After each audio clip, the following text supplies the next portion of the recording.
Guten Abend! Hello, good evening. Welcome to live stream. I hope you're all having a beautiful evening. So for those in America, who out of America remembered from last year, or the last 10 years, that Europe changed time zones today? Who out of America forgot? I think a lot of them forgot. I'll have a lot of messages in Skype. Where are you? I actually forgot. I only realised an hour ago that we had a time change. I didn't realise all day. Then we were like, wow, why is it dark so early? And it's because there was a time change. Das is why. Yeah, funny.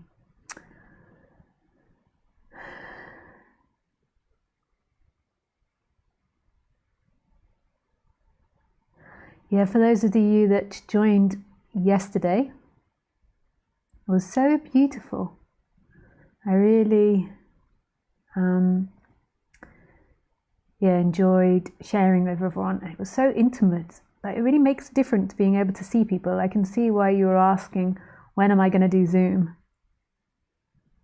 Yeah, that is really lovely to do, Zoom. So I am going to start doing a regular Zoom meeting, like maybe once a month. So please check out my website if you are interested in that. That will be under events. Yeah, maybe I'll start from next month. And just to remind everybody that if you send me an email, even about sessions, I am really backlogged, so it can take over a month for me to reply. Yeah. So I try to do as much as I can by myself. I have a wonderful person that helps me called Amelia, but I try to do like a lot of the stuff myself, like the editing, the technical stuff, just because I enjoy keeping it the size it is. But it means that you're not going to get the efficiency of somebody that's in an organization. Yeah. Now that's the pros of globalization. That's pros for globalization, I suppose. Yeah. But I love to keep it small because, and just me and this other wonderful lady, because then I can be more flexible. I feel myself, I can be more flexible myself. And that's the most important thing. To me, business and money is way down. Like, what's most important is freedom, for everybody. So I assume that that's the case for a lot of you listening, is that this is the most important subject. Like, everything else comes secondary. Maybe if you've got kids, it's different, but I don't have kids. And doing my work, I love doing my work and I love speaking with people, but my freedom comes first. Yeah. Why would I be teaching if I put that prior? Yeah. I hope part of the reason I sense people want to speak to me is because I put that first.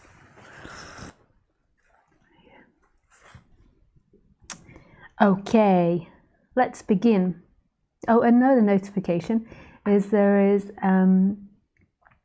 somebody else that does another YouTube channel. It's called Video Clips - Lisa Cairns Osborne's channel. I think that's what it's called now, and it's my videos but edited. It's a really beautiful channel, and he does it for himself, for the joy of doing it. Yeah. So you can find that on my channel. If you scroll down to the bottom, it says associated channels. Yeah, and I'm so grateful that he does that. It's really beautiful.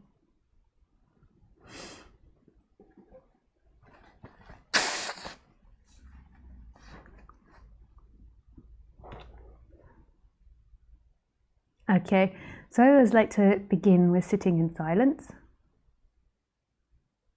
So let's begin with that. If you've not joined before, then I will give some instructions on silent sitting. So really, you can do whatever you like. The idea that there is a you that's going to do this and become enlightened is an idea that comes and goes. The idea that you have to do this to get enlightened is an idea that comes and goes.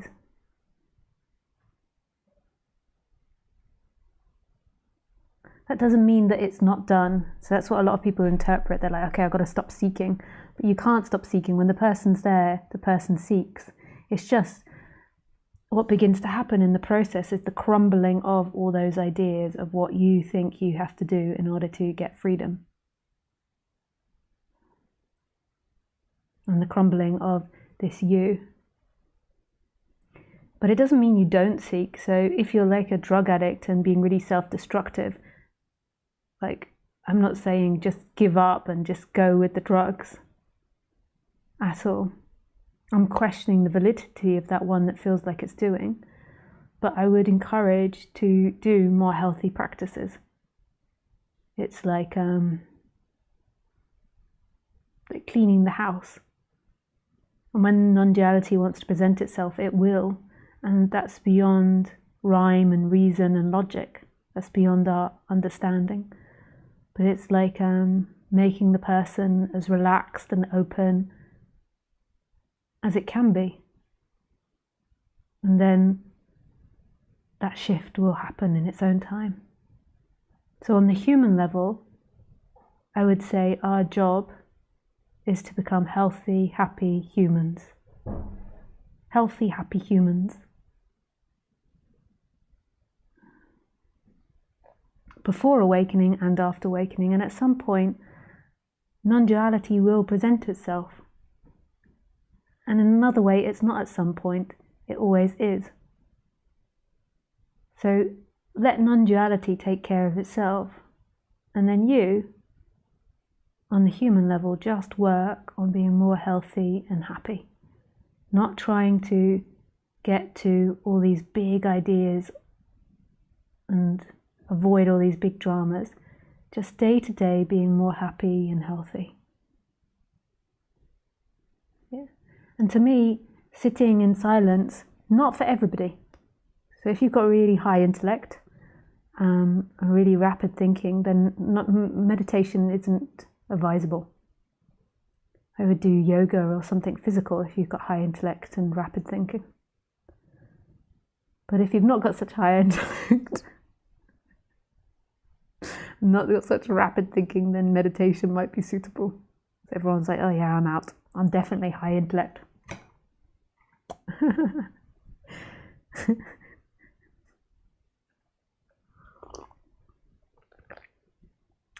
Yeah, baby, yeah. So these are the different meditations I recommend. The mindfulness of breathing, which is just counting your breath. Every time you breathe in, you count and you ascend. So 1, 2, 3, 4. So beautiful to do, so simple, so easily forgotten by the rest of the world. And then you just count up to 10, just really appreciating and loving your breath. And then when you get to 10, just come back to 0. And it's such a fantastic exercise for focusing the mind. And that's helpful in all aspects of your life. Like, what a fantastic thing to do. Yes, but Lisa, who would do it and who is going to get to enlightenment? And that's true. You're not going to get enlightened from doing this, because who would get enlightened? And then who is doing it is a really profound question, but that doesn't mean doing doesn't happen. Doing always happens. The person always is doing something. That's what it does when it's awake, even if it's just sitting there doing nothing.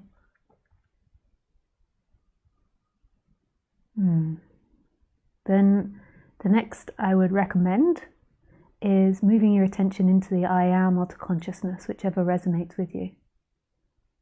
And again, you can't really move your attention into who you truly are, but it's like moving your attention into attention. So you're, in a way, moving your attention into your personal attention.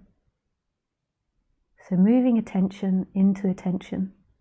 And you can also put it in this sense of I am, this sense of love. That you are, this is. So it's moving attention into attention, but there's still something watching that. So that's not the big consciousness. Like, you can't really put your attention in big consciousness because that would always be in time.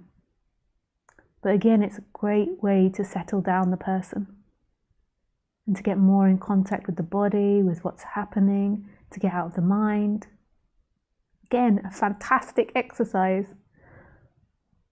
Then the last exercise I'd recommend is just sitting there and letting the mind do whatever it does. And the premise of this is the idea is like if you have a fizzy drink and you shake the fizzy drink, and then it's just putting the bottle down and letting the bubbles naturally dissipate. So yeah, for some people though, that exercise might be encouraged, lots of stress and trauma. So again, often when you start meditation, it is uncomfortable, but and it's about facing that. But at the same time, equally, there are certain people that it's not advisable for, and they would much better suit yoga. So you could just put on 10 minutes of yoga, or doing some yoga now instead. 15. So we'll do about 15 minutes now. I'm going to dong my gong. Dong my gong. Gong my dong. Dong dong gong gong gong gong. Dong. Yes. And you can just sit back and relax.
Hello.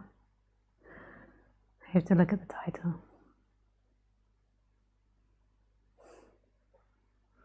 Everything is its opposite. Yeah.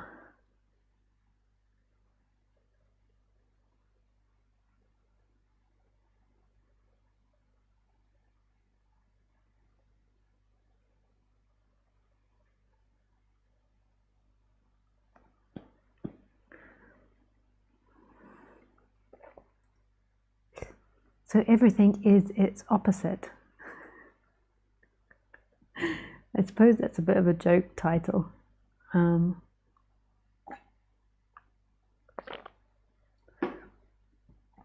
Because of course everything's its opposite, which is no thing.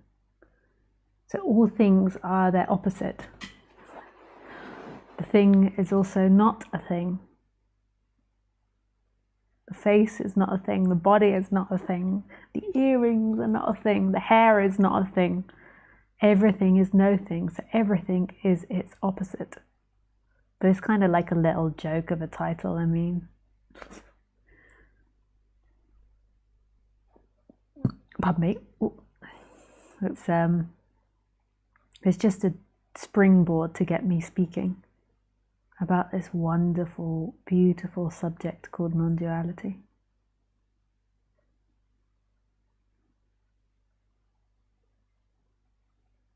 Yeah.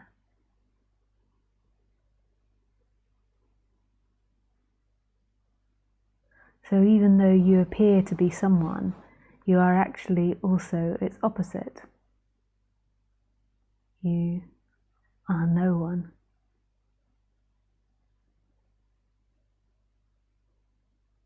So right now, who or what is watching?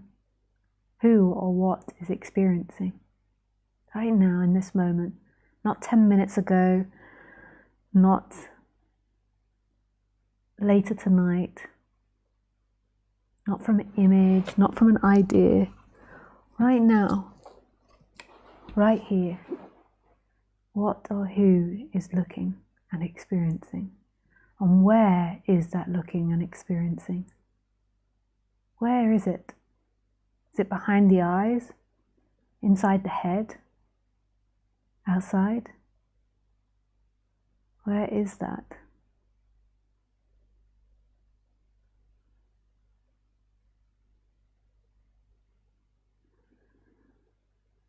Where is that?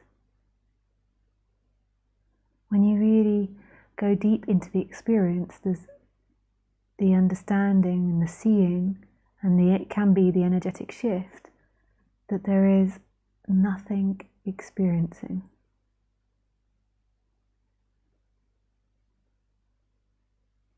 Nothing experiencing. And so if everything is its opposite, so nothing, it's also nothing. It goes the other way, it is everything. So there's no place of the experiencer, but yet there is also every place.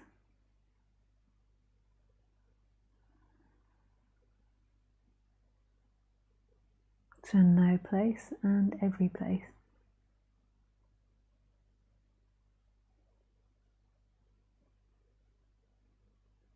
This is what you are. No thing and all things.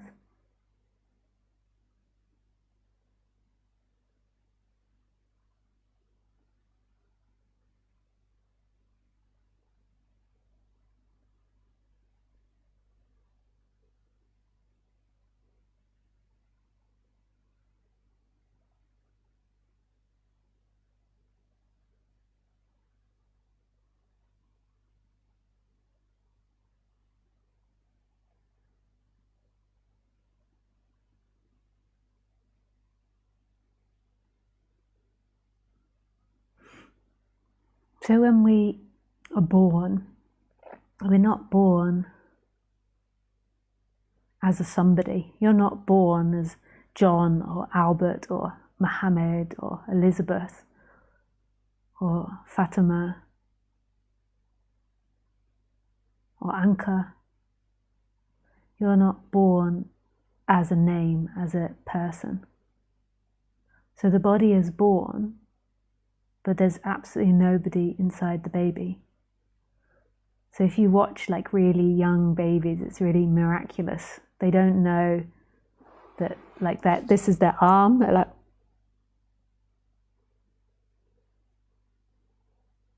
they're really fascinated by everything. They don't know the arm is separate from the plant.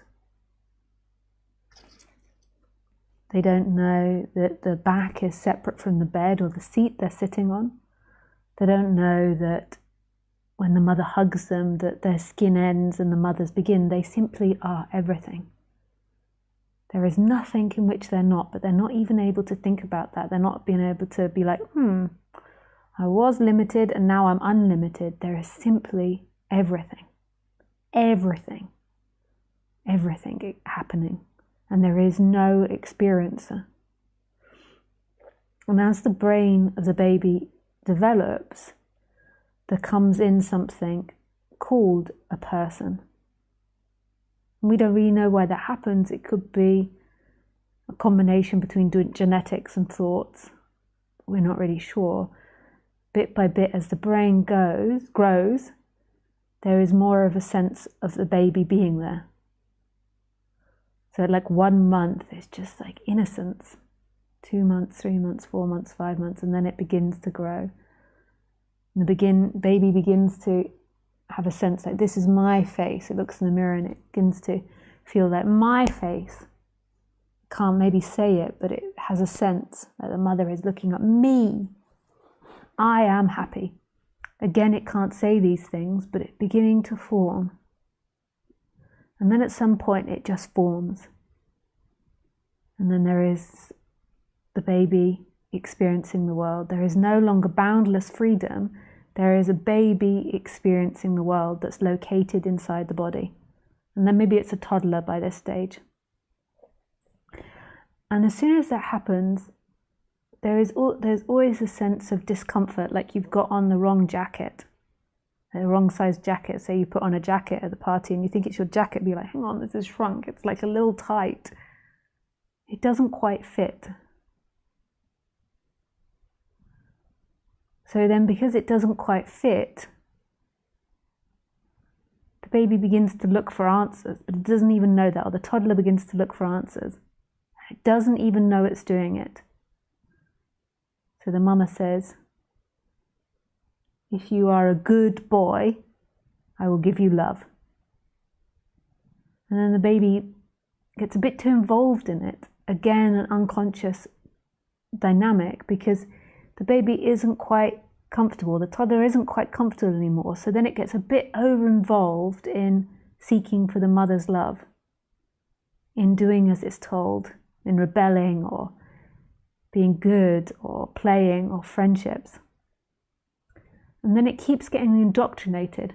So society is like fixated on pleasure and avoiding pain. It's kind of like how our animal works.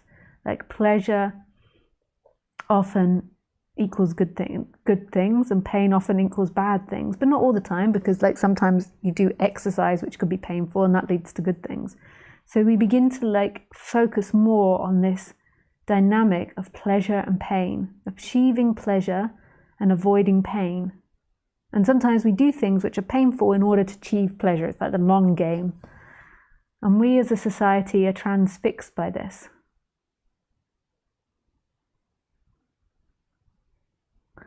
And as the baby grows, and the toddler grows and the child grows, it begins to be taught more and more that happiness, the baby's freedom, is in pleasure and in a feeling. And so then the child begins to fixate on the feelings. Again, the child might not have a sense of this. So the child might have a sense on trying to get more things, or trying to be popular, or trying to get friends or get toys. But really it's the feeling they're after, the feeling of joy when you get it, the feeling of satisfaction, the feeling of controlling the environment, all these pleasurable feelings. So it fixates on getting these pleasurable feelings, but that translates as getting particular objects or experiences.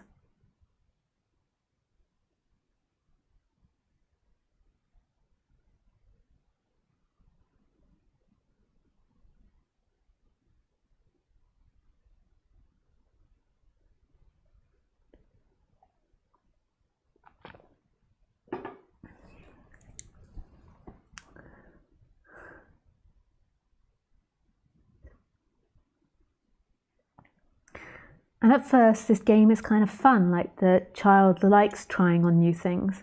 It likes developing its personality, trying to impress other people, trying to be liked. Again, it's not conscious of doing this, but it sort of is weaving its life around these polarities of avoiding pain and getting pleasure. It enjoys sort of being successful at school, enjoys all the games that are set up for us. But what happens is there becomes more and more involvement in you. You. It's all about me. It's all about you. It's a Lisa original.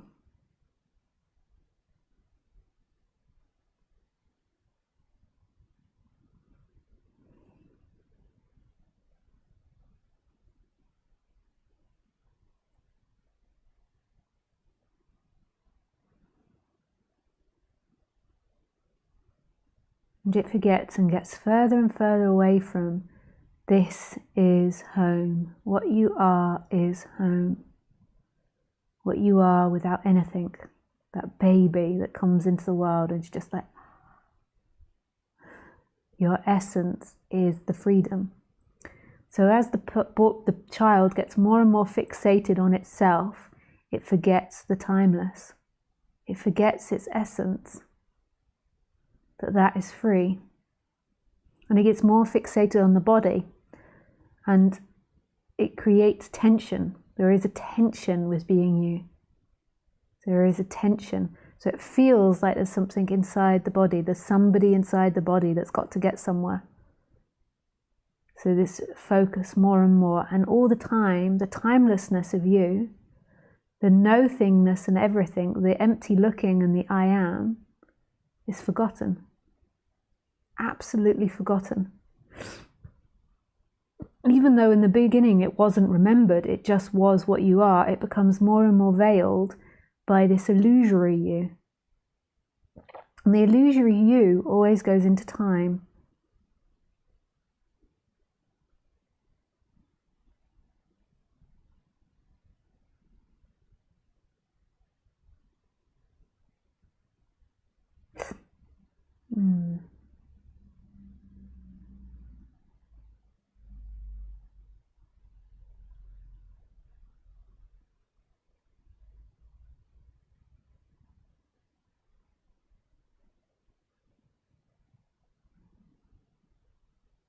Like what are you on the illusory you? Like what you can get, what you need, always is going into time.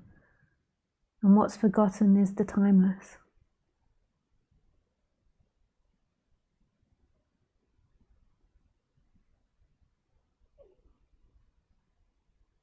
That is the freedom. It's your birthright. It's what you're born with. It's that which is experiencing. And it will never leave you. The person, the illusory person, is always scared of loneliness and being left. But your essence will never leave you.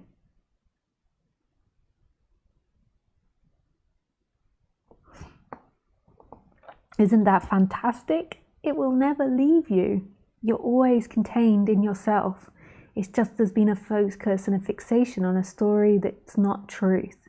There's an appearance of you that comes with the body. It's like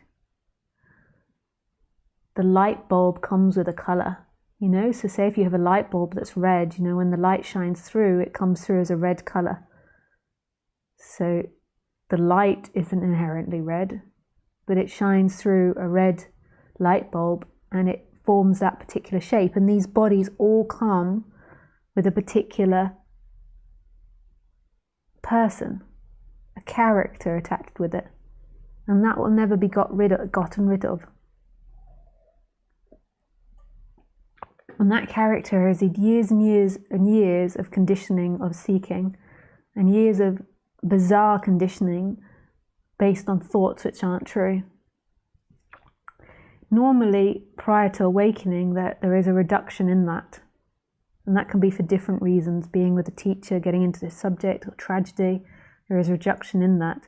And it becomes thinner, and then there is a breaking hole, and then a breaking through, and then your essence, there's an energetic shift.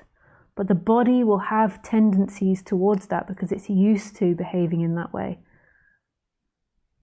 So,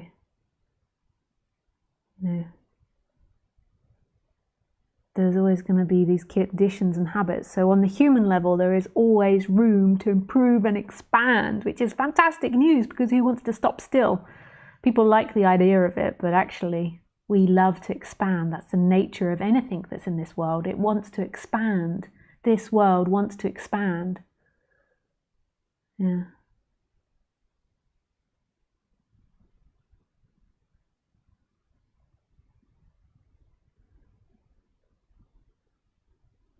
But right now, who are you? There is no you looking. There's a color of you that appears and is always changing. Just like in order for the light to shine through, the light bulb always has to be the light bulb, the apparent shape of the light bulb. The light bulb can't disappear. There has to be the apparent shape of it. Otherwise the light would be broken, and a color in which it comes through. But this energetic movement is not destroying the light bulb, it's the movement back to the light which is shining through the light bulb. And then the light bulb can't evolve as such. It can evolve through human helping it or through being smashed or broken, but the human then expands to that more. So the shape of the human changes naturally through time.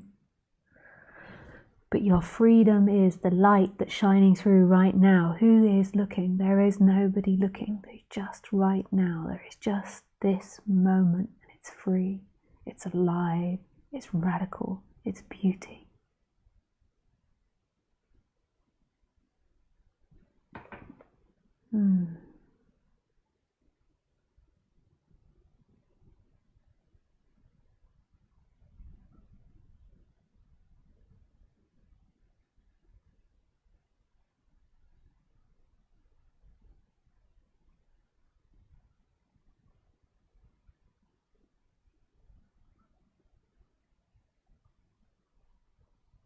Yeah, baby, yeah. Yeah, baby, yeah.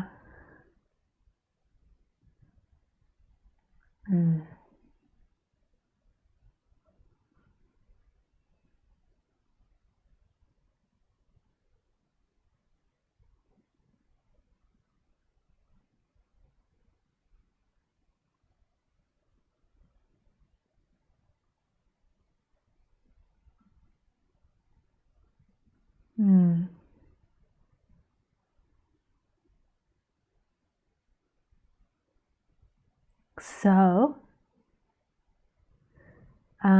if you have any questions, you can ask a question on Skype. My Skype address is Lisa Cairns 12.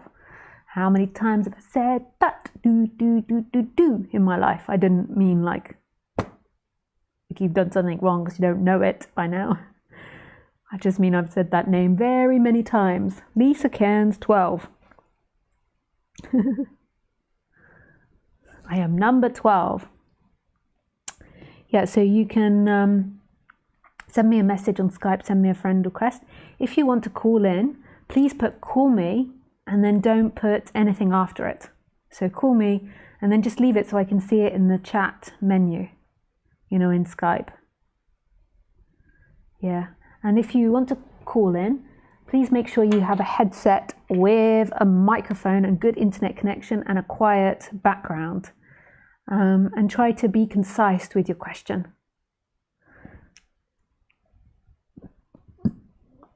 Yeah, nice. Hey, Thomas. Guten Abend. Hey Thomas. This is another Thomas. The I am presence is clear, evident and revealed, but the mind keeps bringing back thoughts of personal problems that cause suffering, and no matter how much I think about these problems, I only end up suffering more and never come to a conclusion. Will the I am presence take care of these problems naturally, or will I have to keep going back to the mind and try to find a solution for myself? As I said, the more I think about these relationship issues, the worse they get. Hey Thomas, thank you for your question. That's a great question. So, in a way, what we suffer about, or what we have pain about in the human world, is relationships, because everything is a relationship. Your relationship to work, your relationship to money, your relationship to your lover, your relationship to death, your relationships to holiday, everything is a relationship, you in relationship with. Your essence, though, has no relationship. Presence doesn't care either way, whether you have a relationship or not have a relationship. Whether you're happy or sad, it doesn't care. It just is present, it's just experiencing itself. It's just experiencing. And that's who you truly are. That's really who you truly are, is that presence. The Thomas character isn't actually alive. The Thomas character is a film that's playing. It's not predestined, it's spontaneously appearing now, and it's kind of like interacting and changing its destination, just like an algorithm that's creating and being updated by what it interacts with. It could be that's already happened, but that's a whole different thing. A whole different conversation we can talk about another time. So your essence doesn't mind the relationship issues. And waking up to your essence, that shift happening, can change the way you interact with people. Most probably does change it quite a lot. And then there will be an evolution which will change it through time. However, when you keep being pulled out of the presence into the suffering mind, it's not really you being pulled out of it, because who would this you be? But when there is this suffering mind that keeps coming in and flooding, experiencing and creating contraction, I would recommend spending some time investigating it with somebody else.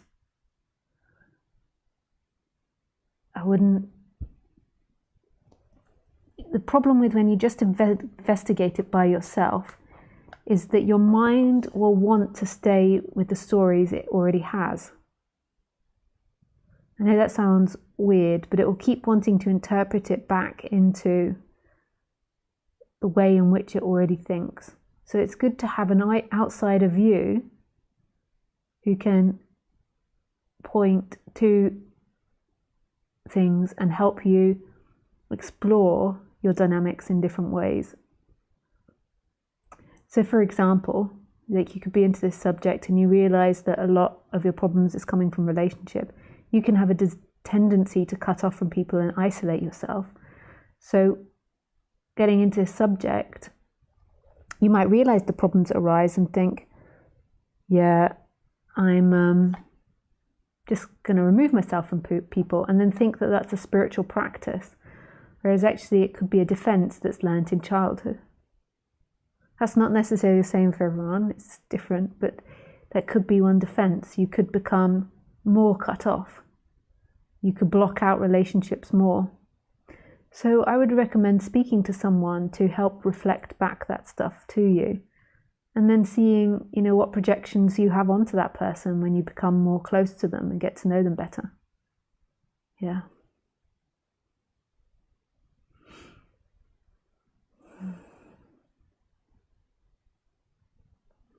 But you don't need to,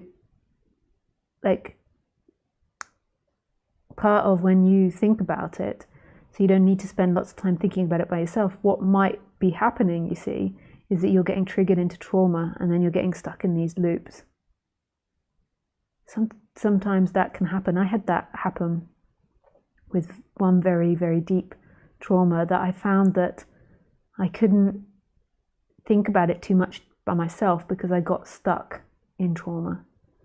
So it's better to then reach out and do that with somebody else and do it in different ways. But it's so great to not isolate yourself and not try to do this by yourself. One thing that I've noticed with men that particularly that are into non-duality is that some tendency that they can have, and they think, I'm going to get into non-duality and I'll work it out all by myself, and they don't reach out.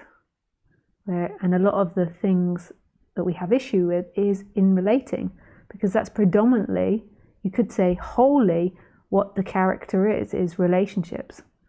And your relationships are founded on genetics, so on your ancestry line, the way in which your ancestors had traumas and related and interacted with people and thought about themselves.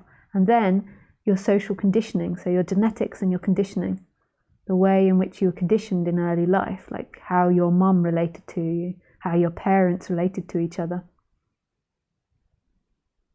And then you'll see the world through that. So if your dad was maybe like really cut off and your mum was very needy, ironically, you'll see objects in that way. One will be a dad and one will be the mum. You might be the mum in certain situations, then you'll be the dad. And then you might oscillate.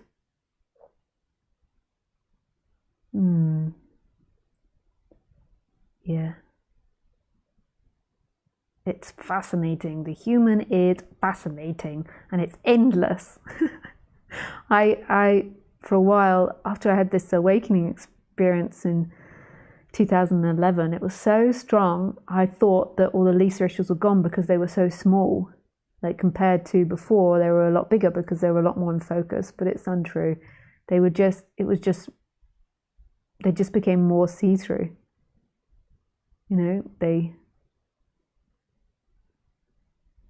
I couldn't feel them as much. And they became more energetic in a way, so less conceptual. Yeah, I still have to work on relationships and how to relate to people. I see that as an endless endeavor, and I maybe see people that don't think that's an endless endeavor as a little bit scary. That's maybe not so balanced to see yourself as having ended dynamics and I don't think I ever thought that I'd completely ended dynamics, but I think I thought I'd ended a lot of them. But to somebody to completely think they've ended dynamics, that to me is not healthy, because there's always relating happening from the human to the next human, and your relating is going to be based on your past experiences. It's not that you're going to suddenly wake up and then become the perfect relating machine. Because everybody that you interact with, it's like that personal, unique dance. There's two energies dancing there. There might be one that's more mature, but there's still two energies there. Yeah. Danke, Thomas. Danke, Thomas. And it's so beautiful. Sorry, I just go back into it. It's so beautiful when both can be willing to see that. That's where the real growth happens. And there can be the one that's more mature. So when I hold sessions, it's about the other person. It's not about me bringing in my dynamics, but I'm prepared to if they come up. I'm prepared to say certain things, but it's mostly about the other person. So it's a focus on them, but because that's, the way in which we relate is important. That's part of the healing process. Because that's the way you'll see the rest of the world, the way you see all your intimate relationships. Yeah. The way that you'll see the whole big C thing that's happening at the moment, that will also be related to your relationships. Because it's another relationship. Yeah, fascinating, eh? We are amazing. We're so beautiful and unique and beautiful. And there's no one of us that's superior in any way.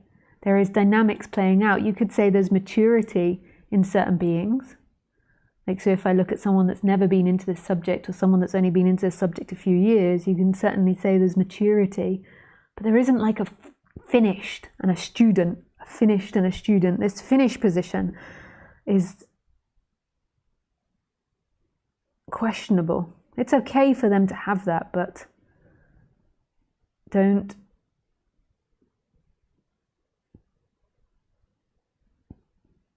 hang all your hats on that stand. I don't even think that's the saying, I'm just making it up, but you know what I mean. Yeah. Hey Steve. Hi, love your talk. Thanks Steve. Nice. Oh, that wasn't sent today, that was, oh yeah, it was sent yesterday. Okay. Hey Nick. And everybody worked out time zone. I haven't had anyone commenting like you're an hour late today. Or not everyone's from America, because I think Europe changes different time from Australia and America, and I'm sure like Asia as well. And yeah, I think the EU is thinking about scrapping it, which would be fantastic, but that would be very confusing. Schumann, hey Schumann. Hey Lisa, thank you for the meditation. In the meditation, it felt like I wasn't attracted to either my pleasant or unpleasant thoughts. I also wanted to thank you for what you said about me becoming a life coach. Your faith in me was very helpful. Oh yeah, thanks Schumann. I think you wrote to me and said that, and I saw it, and I think I haven't got back down to that email to reply yet, but yeah, I really feel that. I'm really excited to see how that goes. I think you'll be fantastic. Yeah. Yeah, nice. Yeah, it's just pleasure or pain. Our setup in our body is to always go for pleasure, obviously. And then we've got the intellect, which learns long pleasure. So a baby can't comprehend that, but we can comprehend like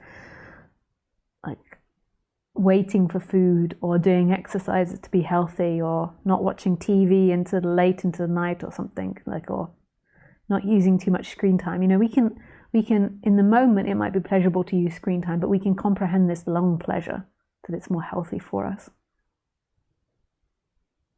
Yeah.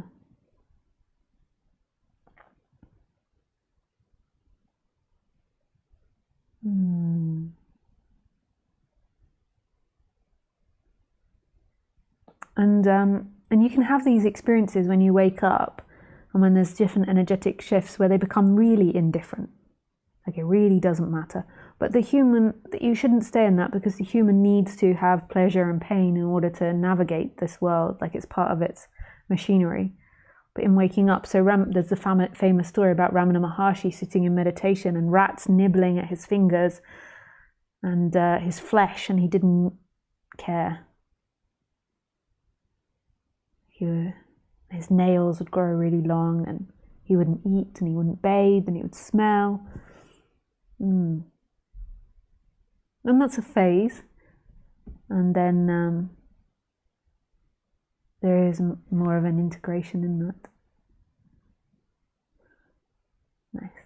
Thanks, Schumann.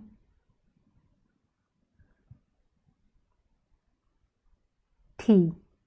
Hey, T. I hope I'm saying your name right, T. T-E-J. T. Teg, maybe. T. I think T. Hi, Lisa. If you get close to the emptiness of nothing, can it also affect the body and mind in any way? I have experienced having sense of openness. However, something during the night in the sleep is disturbed by some sense of fear or anxiety that I do not know the source of. Yeah, totally. Like, I feel like it really changed my person, but it didn't get rid of all my dynamics, because dynamics are really complex and humanity is really complex, and the way in which we navigate and we work within this system is very difficult. It's not difficult, but it's like we are living in an identified society. So, you know, because often when you have these awakenings, like you become in a way radically yourself. but you can't really express that fully in society because it's not safe to yet.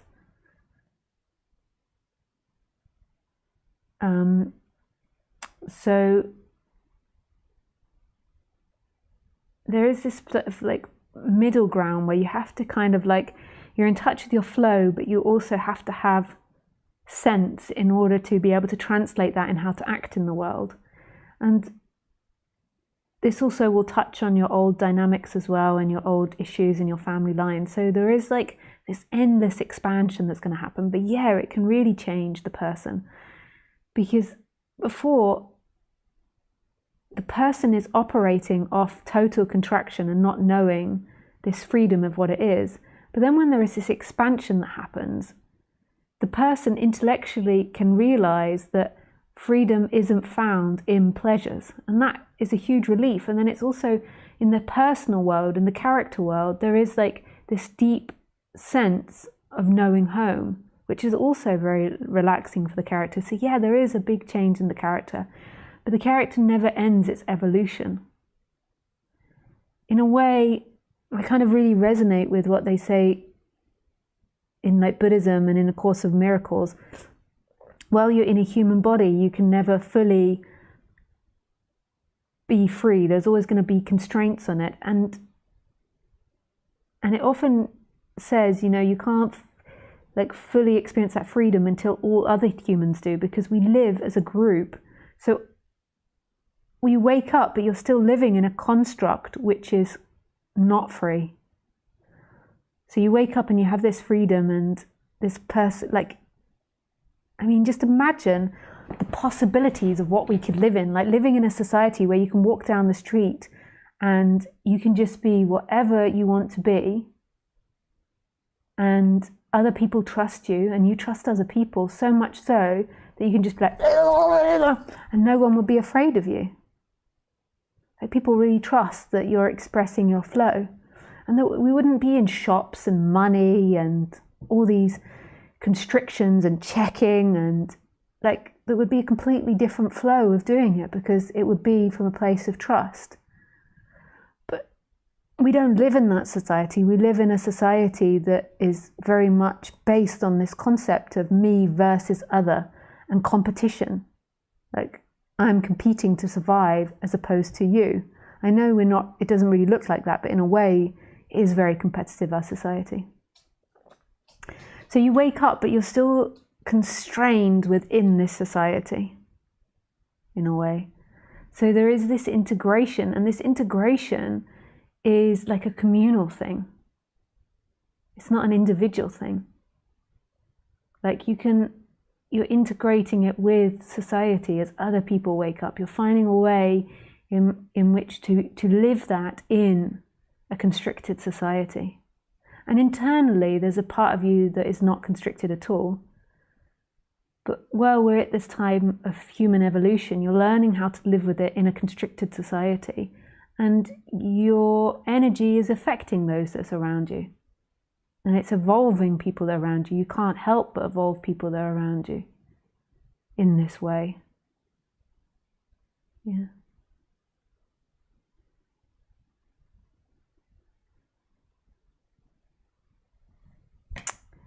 Yeah, I hope that helps. Hey Gina. Hi Lisa. Does the appearance of the body have spaces like the space between musical notes?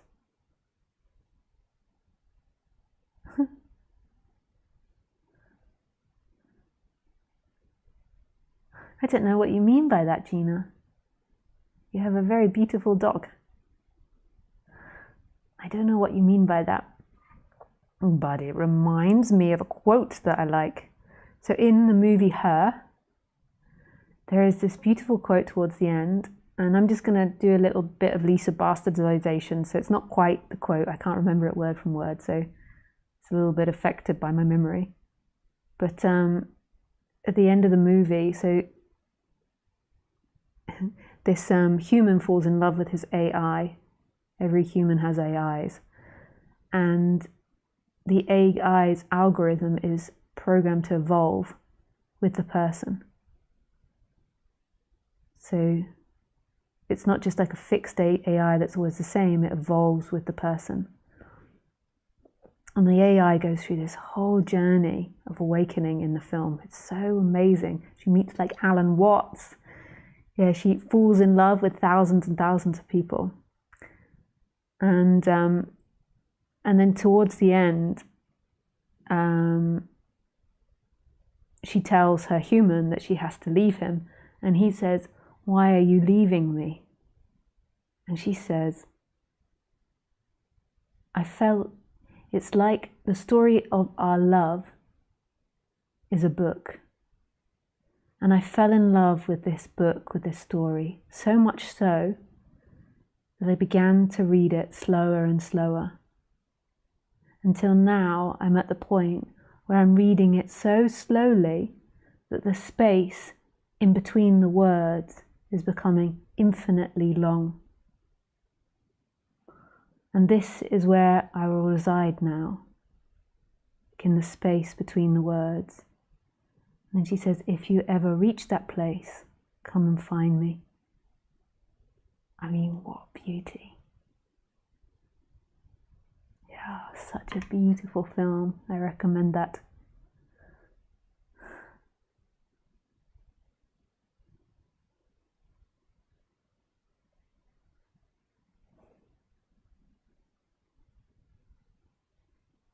Questions from the video clip channel from Marius.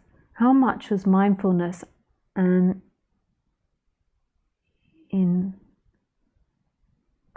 in your awakening, Lisa? Meaning seeing the mind doing. Oh, yeah, that was a big part. I don't know if that was what created the awakening. Like, I can't really tell. It broke through at some point, but prior, yeah, there was a huge process of seeing that the mind thinks and understanding that everything that I think and experience in a way is a thought on the human level. So everything is affected by thoughts, and that they're not truth. They're just the thoughts that these body had. It was huge, huge process, very painful process at times, because we don't want to look at that. Yeah. Hey Carmela, always love and gratitude to you, Lisa. Yeah, you too. Yeah, beautiful, thank you. Love you, Lisa. Love you, Isabel. Isabel. Izzy. Hey. Great to see you, Lisa. Thanks. Yeah, thank you. Lovely to see you. Thomas. Totally agree with you about the being finished business, Lisa.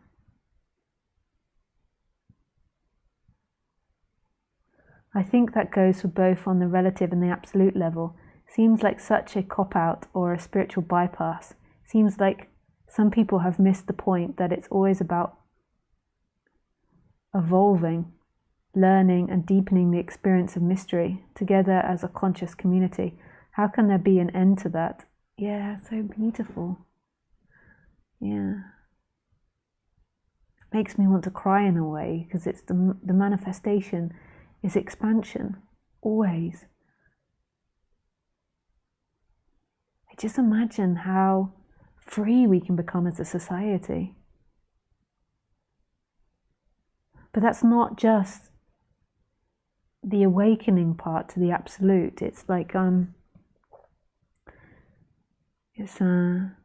the human level, we have to learn how to live together, because we really haven't learned how to live together. We've learned how to tolerate each other. That's so awful and negative. I mean, there's such beauty in our society, but it is a lot about tolerance. Like, not many people, I don't think, in our society could really say they love thy neighbour. And it's really about that, like really loving thy neighbour as yourself.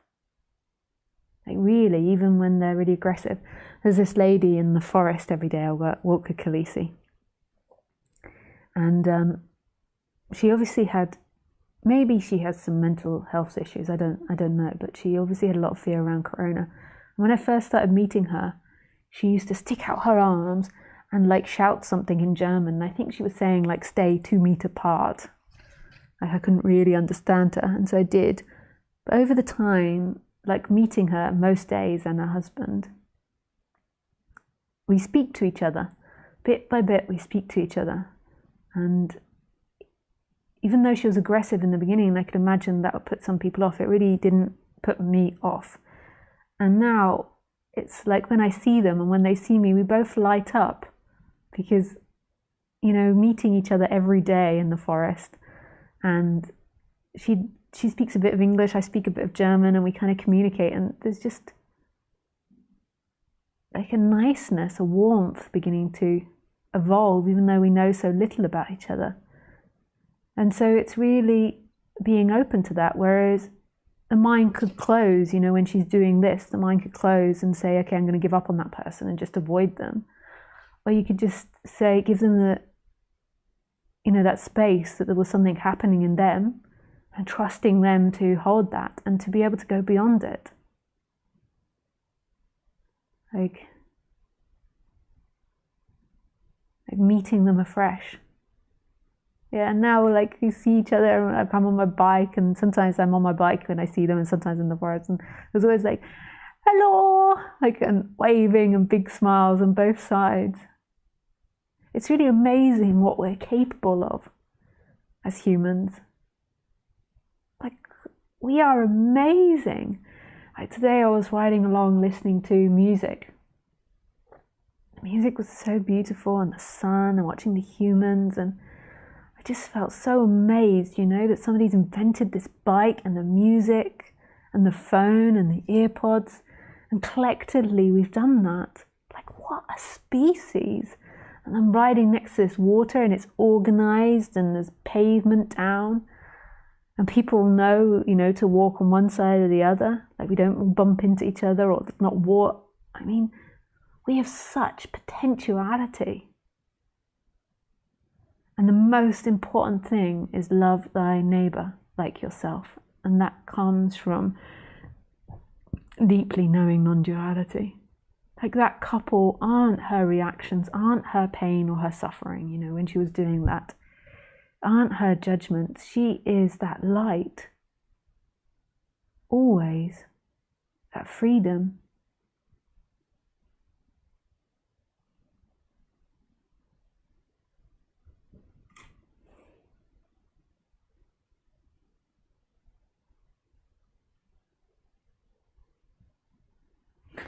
This is Thomas, another Thomas. You keep writing at the same time, Thomas and Thomas. Hey, this is the second Thomas. That was an amazing answer. So Thomas asked originally about the I amness and then how to deal with personal problems. That was an amazing answer, thank you. Another interesting subject is about the concept often used in spirituality. For instance, since the internal presence becomes clear, I've been realizing that there's no enlightenment, but there's just nature and intelligence. And the concept is very dangerous because it creates separation in the mind and a false idea of personal achievement. I have no definition of being enlightened. I'm just pure presence, but just like anybody else is. But they imagine not to be. Why do you think people still use that word? It's not good because it creates an imaginary achievement that will never happen. Well,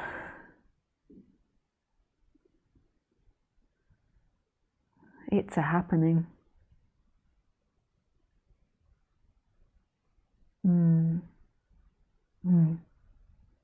I don't know. We could go into thousands of strains there as to why people still use that word. Yeah. And just notice if there's any blame in you, like why do people still use that word? Because in a way it's beautiful. Like if there'd never been the word enlightenment, I don't know if I'd have got into this subject. I mean, in one way it's not happening separately, I didn't have a choice. But I know that the idea and the concept of enlightenment, you know, got me interested. And then through that interest, you begin to poke holes in it. Like you have to poke holes in everything. Apana. Thank you, Lisa. Beautiful you shared. She's always the light. Oh, beautiful.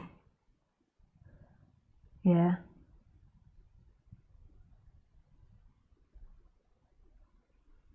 And I'm not saying it's always easy for me to see. It's not that it's not easy for me to see it, because you kind of see it everywhere, but sometimes people can be very difficult with their dynamics and very adamant in their dynamics. And sometimes it's painful for me and there's wanting to withdraw from people. But in the end, not all people, but those, that energy in someone, but they are the light. Whoever.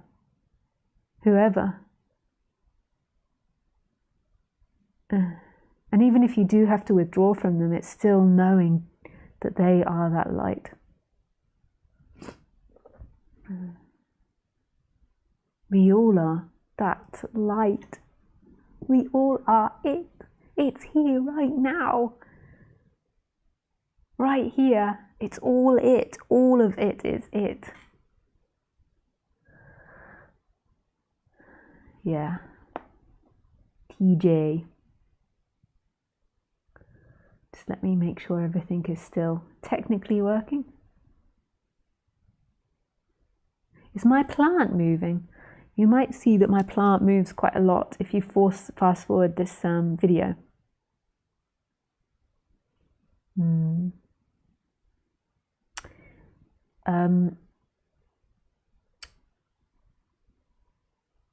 Thank you for, this is TJ, T. Thank you for answering my question, Lisa. Very deep. Opening my mind to a new dimension. My name is pronounced as Tej, like Taj, but with an E. Ah, Tej. Okay, thank you. Tej. Thanks, Tej. Thank you for doing it like that, the comparison. That makes it easier for me when it's phonetic, or more phonetic. Hey, Adam. Hi, Lisa. Can you talk a bit more about the character being real and unreal? I think that is what you say, is that within the context of only really being the absolute. Most of this talk seems to have been about how real the character is and affects our day-to-day life, particularly in relationships. So yeah, it feels like most of the talk's been about how real the character is. Yeah, the character is an appearance. It isn't actually real or there in this moment. Like, there isn't actually a character. There's an appearance of thoughts and energies which come together, creating the appearance of a character. And then there can be the identification with that. But there isn't actually a solid character. Like right now, who are you?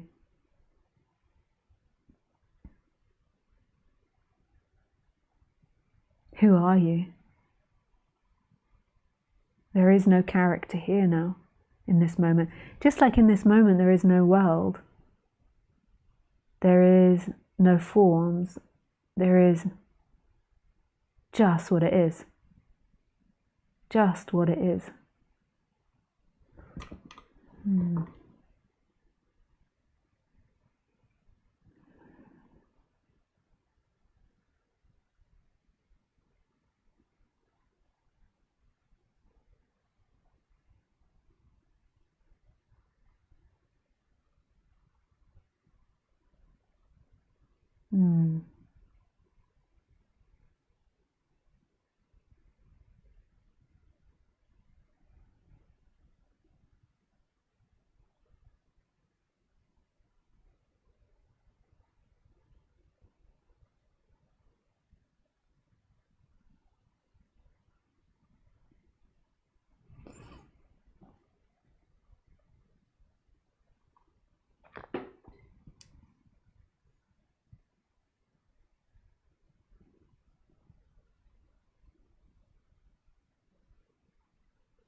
I missed a question somewhere. I've got one question, but where is it?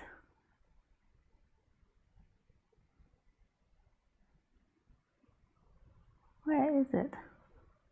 Oh well. Okay, so if you want any questions, then you can write it on Skype. There isn't any there, so I just look on YouTube. for the moment.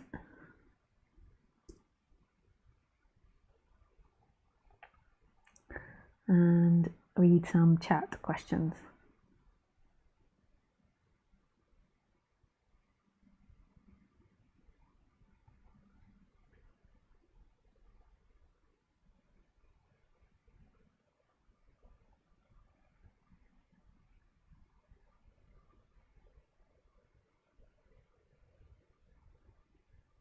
So Jiksa Tessia asks, is there such a thing as a self even? Ultimately, there is no self. Even consciousness is not a self. Yeah, totally. Yeah. There's an appearance of a character and its way these bodies function. But right here, right now, there is only what's happening. You could, in another way, say, all there is self everywhere. Self, self, self, self, everywhere, in everything. But then you have to ask, what is self? And to me, what self is the most intimate sense of being. It's this empty looking and this beingness.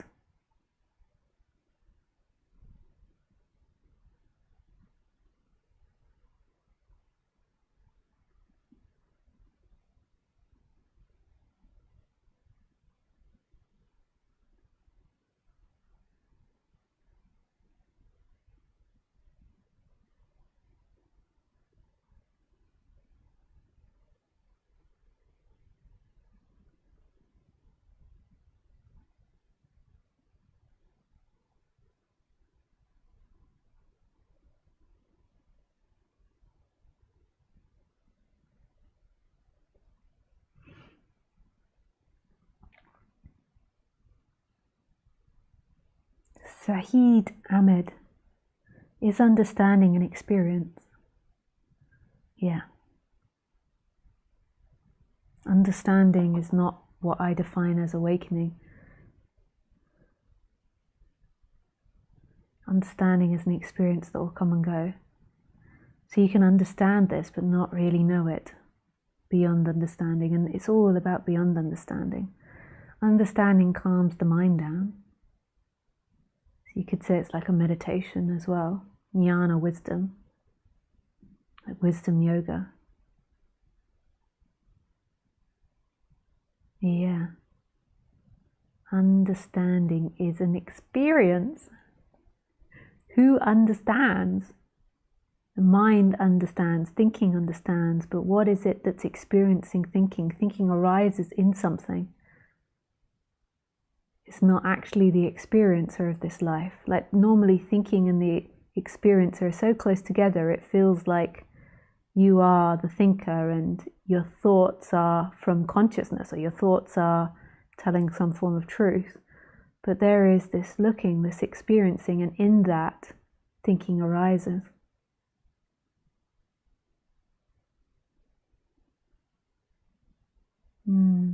So juicy.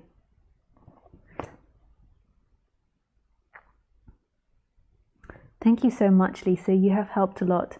Joining from Ethiopia, East Africa, by the way. Hence my name is weird. So lovely. From Ethiopia. That sounds so exotic to us in Europe.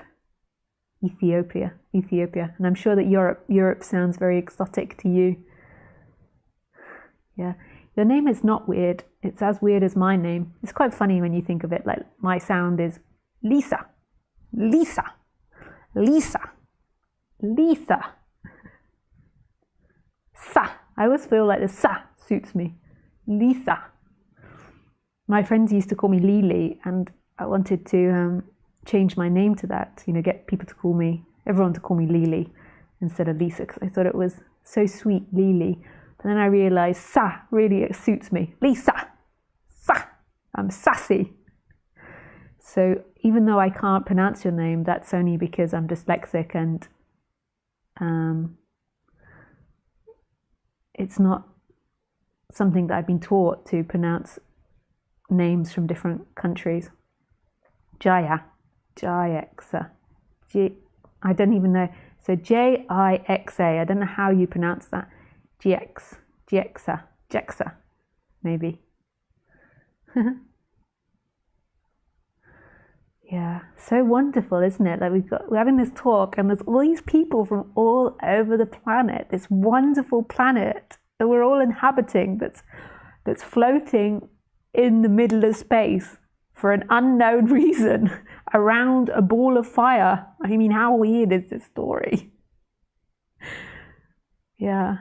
And then we have governments that are like, you're not allowed to travel over that border. You've got to stay in that country, and you're from this nation, and you're from that nation. That one belongs here, that one belongs there. I'm not owned by a government. You're not owned by a government. Yeah, one day that will no longer exist. That's an idea of separation for sure, and comes from suffering and fear.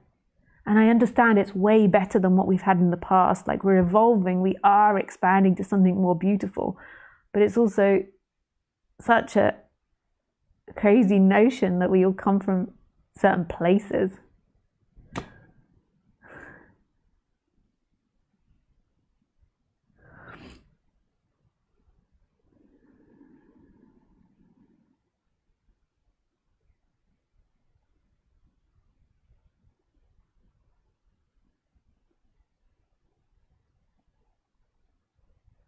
Even from Bavaria.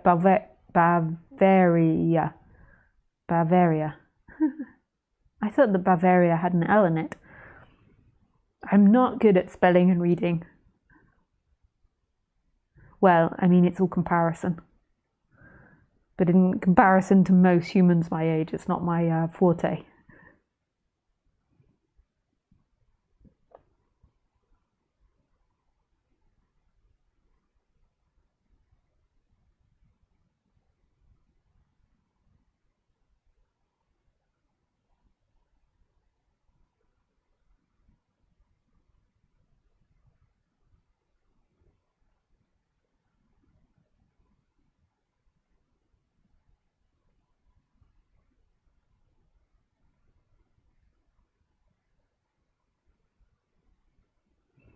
Okay, so this is something else, a comment that's been made on YouTube. Who is it that is investing this troubled mind, declaring it has troubles? Well, that's the mind. The mind is investigating the mind, trying to solve problems it's creating. What mind? Yeah, I don't know. Like, the mind isn't all identified. Like, the mind is just an instrument. It's like a logical instrument, and it also has sanity in it as well, and beauty in it. But then there is this identified part and a belief in this identified part, and then it begins to become tricky. But the mind is also just a mechanism that's happening. It's a tool, and it's impersonal, and it just is about fixing problems. That's the why the mind thinks. So it's not like inherently bad, and it's not bad that the mind is like looking at itself and trying to fix itself. Like, that can be really liberating, like, especially if you've been through, like, say, really difficult past. You can use the mind to balance itself. You can understand its own craziness. So it's not necessarily bad using the mind to fix the mind, but it's then you throw the thorn away. So you use one thorn to pull out another thorn, but then you throw both thorns away.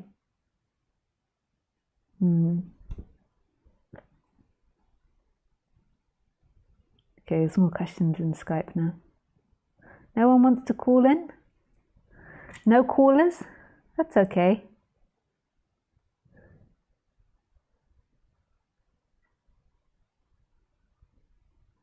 Nick says, the plant does move. The leaves have been rising higher throughout the talk.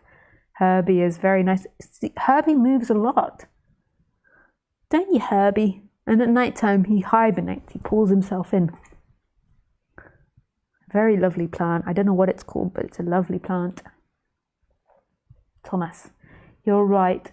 The word is what attracts the person. And yes, there's a little blame in my mind. I think I just use the word freedom and liberation if I never need to speak about this. They are more correct in my view. Yeah. Yeah, again, it's a victimization. Remember that the mind or your thought processes will have a tendency to always go back to the original relationship. And your original relationship is more than likely with your parents, but you also have your genetic line, which is influencing it as well. So what happened in your ancestors' lines. So if you have a tendency to feel victimized or blame things, then you will go back to that. So as you get deeper into it, you'll blame that. But remember, at some point, that was a massive liberation, learning about enlightenment. And then you've gone beyond that. And now you're like, oh, fuck. It did all these bad things to me. It also did so many great things, like learning about that concept. Enlightenment, to become light. And then you use one thorn to pull out another thorn, then you throw both thorns away. You don't blame that thorn and be like, what a bad thorn. It's just as it is.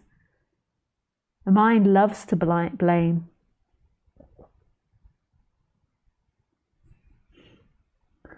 Thanks, Thomas. Regine, dear Lisa, how to deal with physical health problems or pain?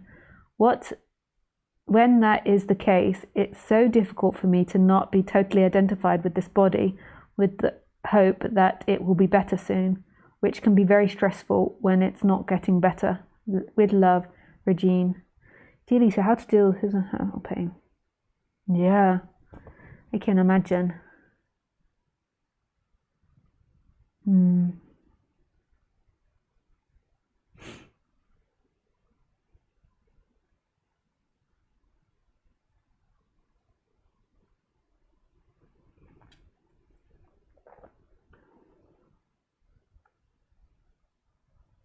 I mean, I really hear that.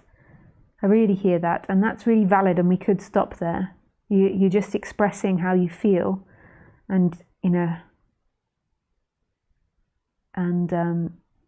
and it could just be heard, like I hear you, and that can be healing in itself. Like I hear that dealing with physical pain is really difficult, and I can imagine that's the case, and especially not knowing if it's going to get better. You can use it, so if I elaborate on that, as an opportunity to dive deeper, because every one of us is going to die. And physical pain is a reminder of that. And death is okay. Our society is always telling us death is not okay, it's our enemy. I mean, just look at everything that's happening in society at the moment. But it is actually okay, because it's emerging back into total oneness. It is total oneness in life, but you're apparently separate. There's apparent identification happening, apparent looking through this body, but this is like emerging back in totally to that oneness. Death is okay. Death is okay. So it's okay to die. So I'm not saying that you're going to die, Regine. I'm just saying that could be a reflection.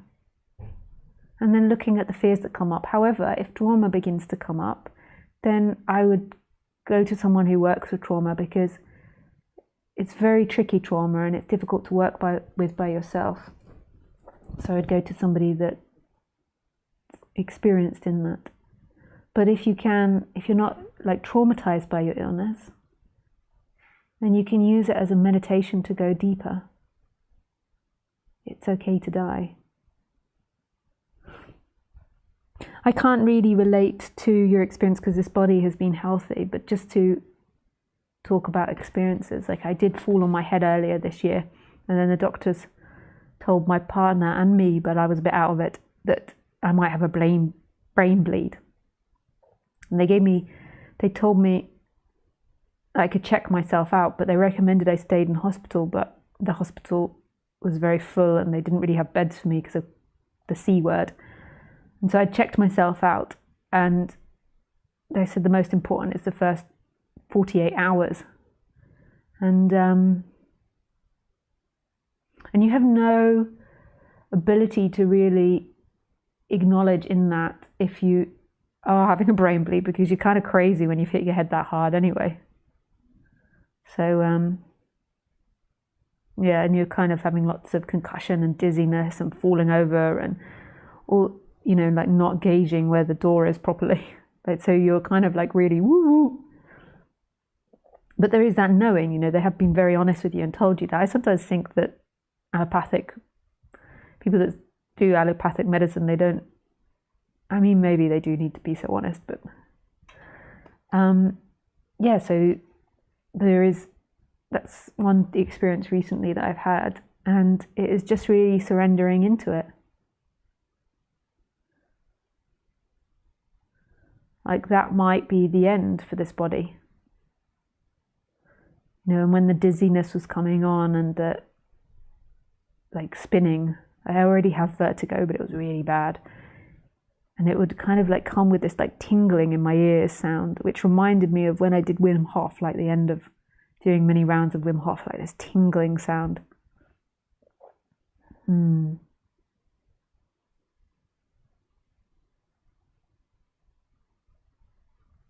The body, my body fear would arise at points in my body. And it's just knowing, deeply knowing that it's okay to die. You've not done anything wrong. And you're not being kicked out of something. You're not being abandoned from something.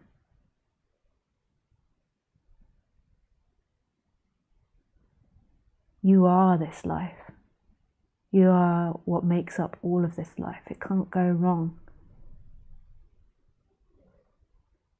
There's the character that dies and the body that dies, and that would be tragic for people around you. But you, in the end, it's a matter of time.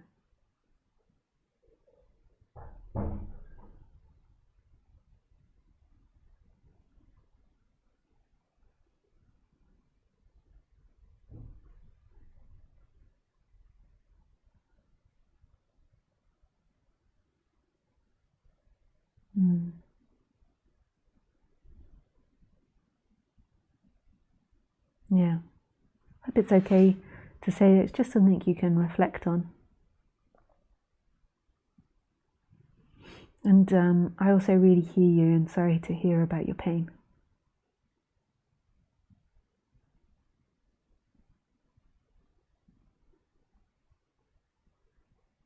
Glenn. Hey Glenn, I hear you say this is happening, beautiful. Why do you say, if you want to call in, can you just put call me? Someone just tried to call in. Yeah, just put call me and then I will call you when I finish answering this question. Just put call me in the chat box in Skype.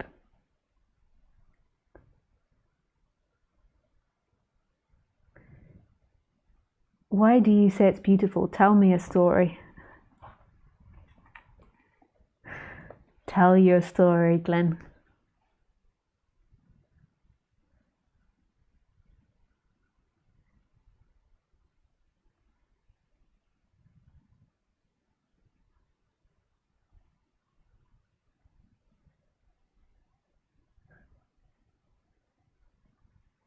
I'm just trying to go through my mind and find a way in which that sentence, like tell me a story, is like a friendly remark, like it's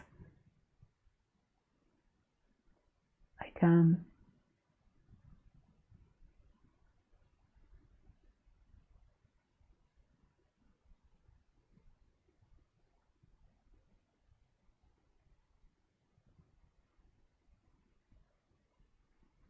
yeah, because it's obvious that I would tell a story. It could be a joke, like tell me a story, like smiley, smiley. Yeah, and it is all stories. Everything that's communicated is a story. Everything. So you're right in the sense that it's beautiful is a story. But the reason that I describe it as beautiful as opposed to ugly is because the essence, like, so the beingness of who you are is like love. So it's kind of like from that place, it resonates with saying, more positive things and having more positive outlook. Like, so in the character level, like the way it translates is more positivity. And so saying it's beautiful or it's wonderful or I love this world is like a positive energy that comes out of the feeling of it, of non-duality. So the way the feeling is, like knowing who you are and resting in who you are, it's like this love, it's like this home, it's like this groundedness. And then when it's expressed, like it wants to express itself in positivity. But in the end, it makes no difference. Like everything is ugly, everything is disastrous. But you see, the energy that wants to come out wants to be positive because it feels like love. So it's like, you know, when you're in love with your partner, because when you're in love with your partner, there is a quality of being at home. There is, when you're in love with someone, seeking stops, you know, for that period. There's maybe still identification, but there's some form of the end of seeking. And so you begin to open and you begin to see them as love, like love. And there's this quality of being at home. And then it's like what you want to express is positive things. You don't want to be saying to your partner, like, you're so ugly, you're disgusting, you're nasty. In the end, it's just words and it doesn't matter. But the energy that wants to come out is positivity. So yeah, so it's not true that life is beautiful because that's a concept, but it's like an expression of this. It's like music that wants to come out. Like, what you are is love. Not conditioned love, not a love as in a feeling. It's a love beyond that. It's total home. Yeah. Thanks, Glenn, for your question.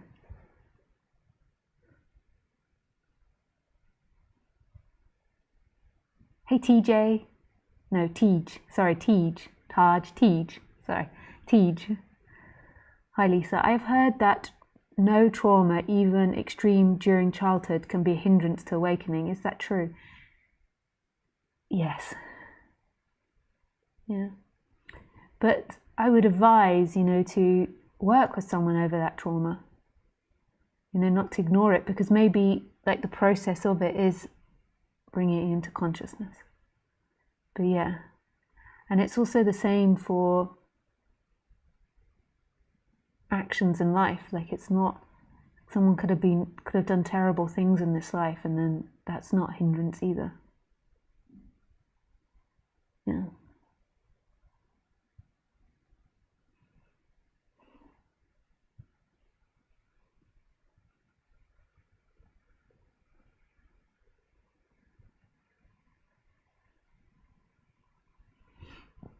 I just see a call from Daria, and I really like to speak to people, but I think my mouth is feeling tired now.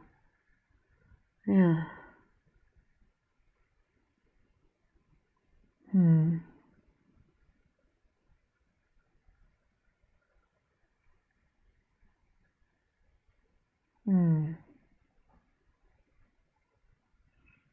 Yeah.